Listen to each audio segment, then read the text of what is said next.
और मेरा बड़ा बेटा श्रीकांत हांगकांग में है, बहुत बड़ा हो गया, बहुत बड़ा आदमी है।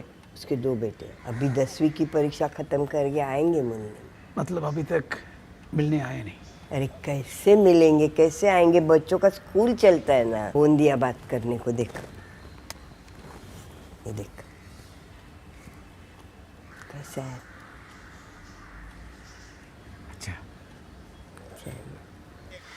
જે બધા ડ્રગ્સ છે કે બીજી જે ખોટી આદતો છે એનાથી દૂર રહો તો જ તમે સુખી જીવન જીવી શકશો. ફરજ સમજીને એને મા બાપને દરેક સંબંધીઓને પ્રેમથી જોડવા જોઈએ. સંયુક્ત કુટુંબ એ બેસ્ટ છે.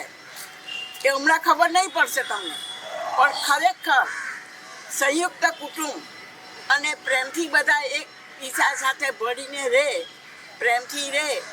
અને મા બાપ એ ભગવાન બરાબર છે, એટલે એની પહેલાં આપણે કાળજી રાખવી જોઈએ.